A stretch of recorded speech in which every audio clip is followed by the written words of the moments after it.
Today's movie features one of the weirdest kills ever. I wish these guys could muster some more enthusiasm. They seem a little sluggish.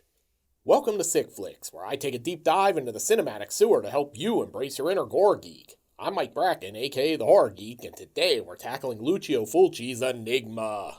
Released in 1987, Aenigma is one of Fulci's most divisive films. This quasi-Carrie clone feels like Fulci's attempt to go mainstream after making splattery classics like The Beyond and City of the Living Dead. It's a weird, meandering film narratively, and like many of the films that came late in Fulci's career, Aenigma feels like it was 5 scripts cobbled into one. With psychic shenanigans, romance, and death, Aenigma tries to cover a lot of bases. He's still playing around, and there's still some great ideas. I don't see that a film like Aenigma is really too out of keeping with his overall body of work.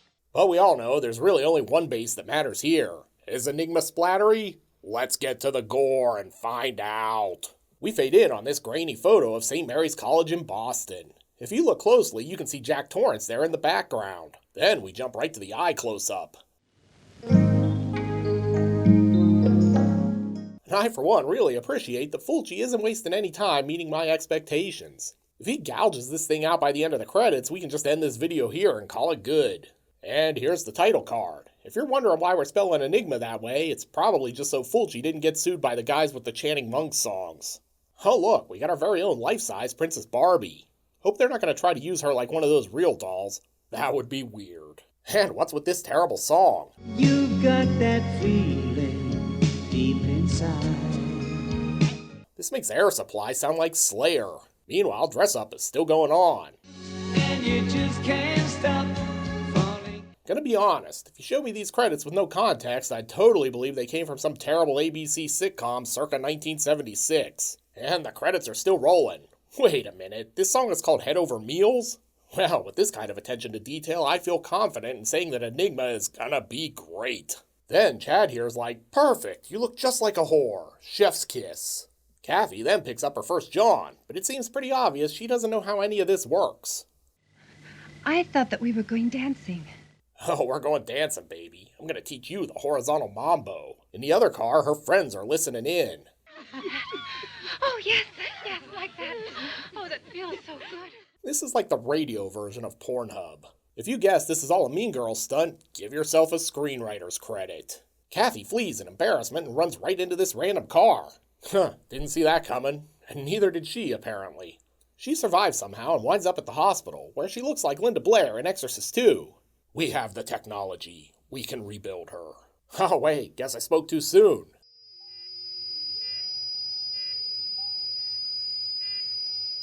She's dead, Jim.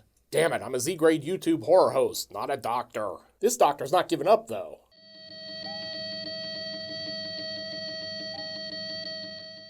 I don't think that's how the paddles work.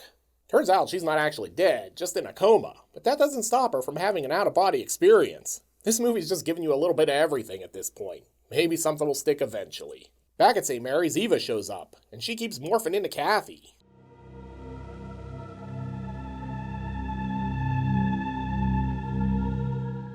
Why? Hell if I know, let's just roll with it. Also, Eva kinda looks like a budget Tisa Farrow, which is sort of wild since Tisa Farrow is a budget Mia Farrow. A budget version of a budget version, that's like Inception levels of meta. Anyway, if you're getting strong Argento, Suspiria, and Phenomena vibes here, you're not alone. I sort of see it as a Phenomena and Suspiria ripoff. He's just trying to do double Argento. Eva eventually gets settled into her new room and lays out her plan for the school year. For me, a successful year means making out with as many gorgeous boys as possible. Look, she's majoring in nymphomania. This is totally fine. The next day, everyone's at aerobics class with Coach Fred. Yeah, sure, aerobics class. Also, is he gonna crop dust this chick? Don't mind me, I'm just gonna butt in. Then he's hitting on this chick, literally. But if you could have seen this flab jiggling the way I just saw it. I don't know, guys, putting Budget Dolph Lundgren in an all-girls school sounds like a sexual misconduct lawsuit waiting to happen. Then he heads over to meet Eva. New girl, huh? You're pretty good. Thanks, I've got a master's degree in Pilates. I did my undergrad in P90X. That night, Eva's heading out for an illicit rendezvous with Fred. Are you really gonna go? Sure, I'm going. He invited me. Her roommate and Yoda disapprove. I think you're crazy to go. Boy crazy, you are. Man, my Yoda sucks. Fred, for his part, is ready for the big date. Splash on a little Drakkar, get on my dress tank top. I'm locked and loaded, ladies. Then he does some flexing. I don't know, guys. I feel like budget Dolph Lundgren must have been off cycle here. He's looking a little small. After that, he sends the cleaning lady home. Go home. You understand? Go home. But not before we realize she's possessed.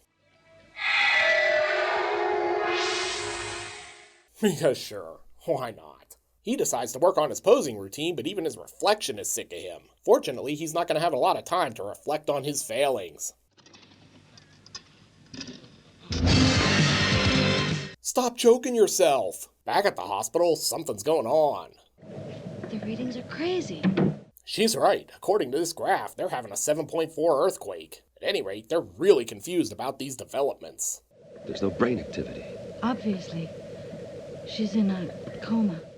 Yeah, thanks. I'm a doctor, remember?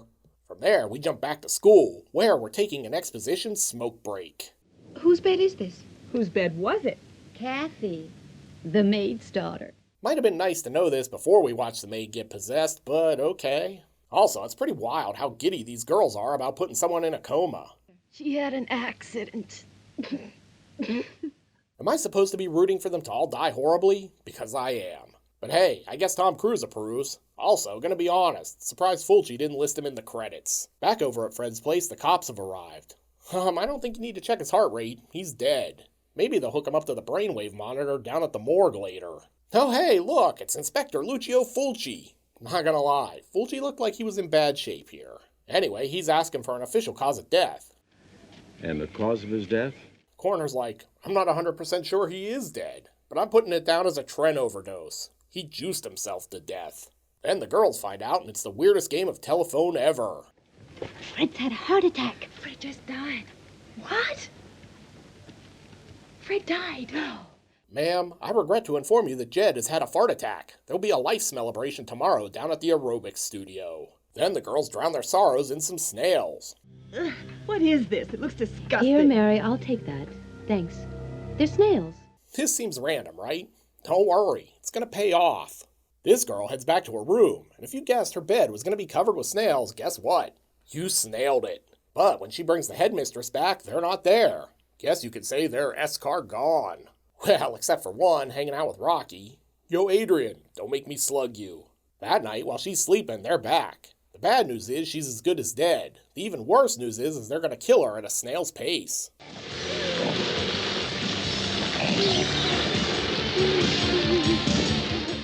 I'm really not sure what's more absurd, the death by snails here or the death by tarantulas Fulci used in the Beyond.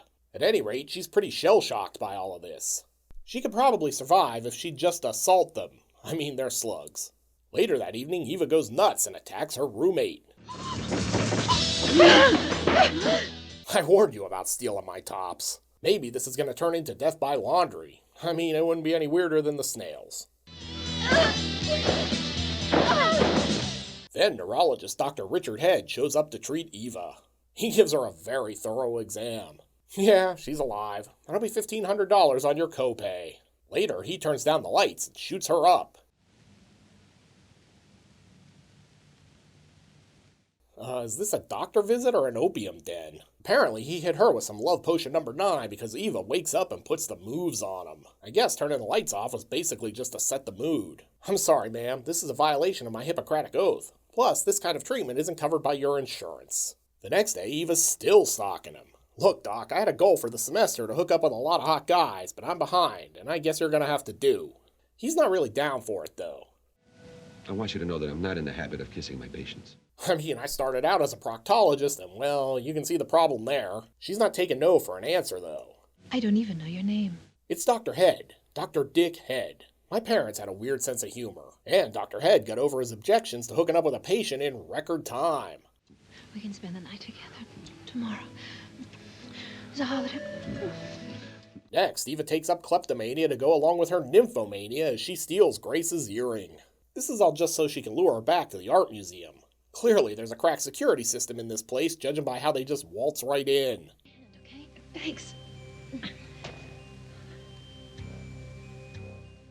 Eva vanishes, literally. Where are you going? Hey, Eva! What the hell, Fulci? How does she just disappear? And Grace is all alone. I'm sure that's no big deal, right? Luckily, this is an interactive museum, and this painting's like, don't be scared, little lady. I'll lend you a hand. Then it gives her a blood shower. Why are you just standing there taking a load to the face? No, not like that, you pervs. I meant a load of blood. Apparently, it was all a hallucination, because now she's fine. Or as fine as a girl who just imagined a painting bleeding all over her can be, anyway.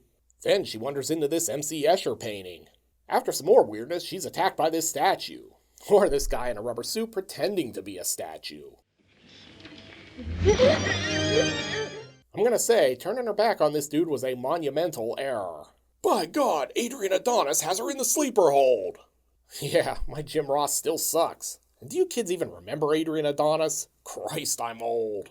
While Grace is dying of an heart attack, Dr. Head is checking on Kathy. And wait, is this a hospital room or a Roman bathhouse? Hard to tell with these tiles. Back at school, Jennifer convinces the three mothers that she had nothing to do with Grace's death. Then it's Fulci zoom time. Kinda bummed we haven't had any brutal eye violence in Aenigma so far. Later, the doc shows up at the dorm and Eva's ready for a makeout sesh.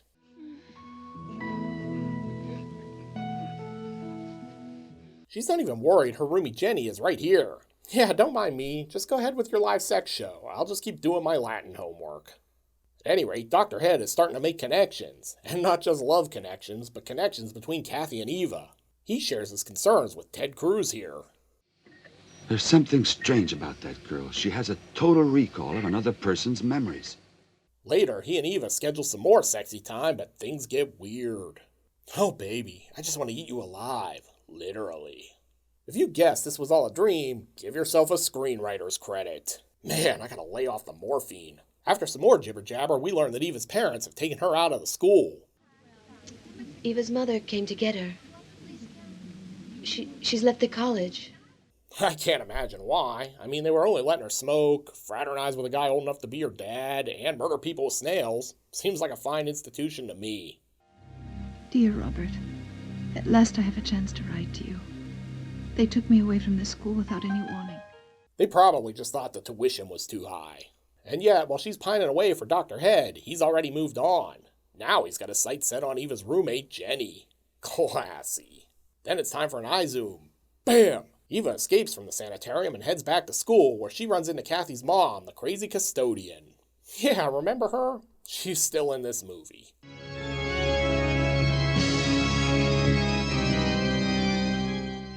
She kinda looks like a younger Ronnie James Dio, if we're being honest. Just insert your own holy diver joke here. Back at the dorms, this young lady finds that her boyfriend has really lost his head over her. Young love, it's so sweet. Then the ghost of Kathy Pash shows up and she falls to her death. Kathy! The boyfriend isn't really dead yet, but he finds the corpse and gets blindsided. Kim.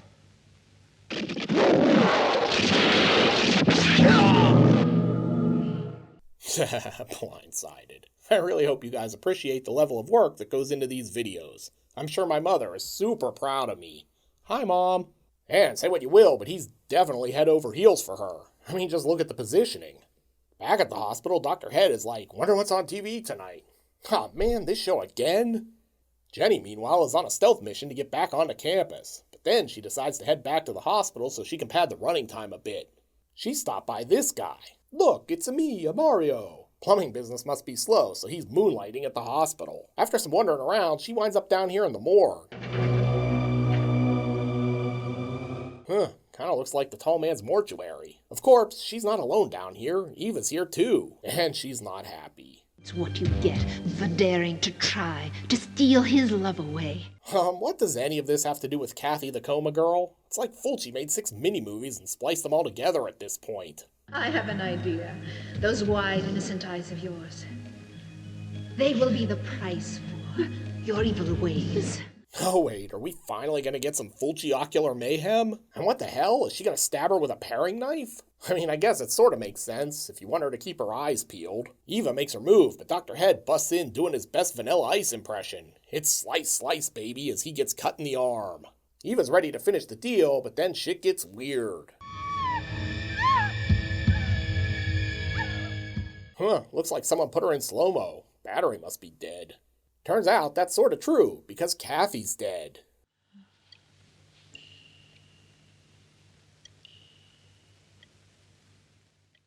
Aw, so beautiful, even in death. If you thought Nurse Kevorkian had pulled the plug, you're wrong. It's her crazy mother. And for some reason, this seems to have killed Eva too. Look at the bright side. At least she died in the morgue. They won't have to move her corpse far. Then it's time for some artsy smoke and some head-over meals as the credits roll.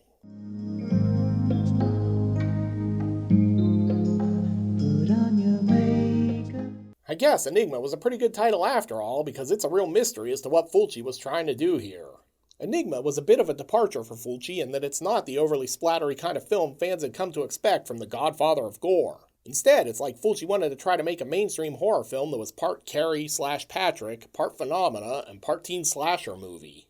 Unfortunately, it never really comes together. Enigma has too many ingredients to ever coalesce into something truly good, but of the lesser films that came out late in Fulci's career, this is one of the more interesting ones. Say what you will about Fulci, but the man was never dull, and that's why the horror world has been a darker place since his passing. But enough about that. We know Enigma's weird and lesser Fulci, but can't continue his run of 5 barf bag titles? Let's go to the Gore card! In terms of gross anatomy, Enigma is a little tame for a film with Fulci's name on it. This is not one of those splatterfests like The Beyond or Zombie. However, Enigma does deliver us 2 strangulation deaths, 1 death by fall, cannibalism, a decapitation, and that death by snails. What's most notable is what isn't here. That's right, there are 0 scenes of ocular mayhem. Because of that, I'm giving Enigma a middle-of-the-road 3 barf bag rating. By Fulci standards, this is a modestly sick flick, but I expect more. Want to see Fulci at the top of his game? Then be sure to check out my review of Zombie. You'll find a link here on the screen. I'll meet you over there. Until next time, I'm Mike Bracken, aka The Horror Geek, bringing you all the splatter that matters.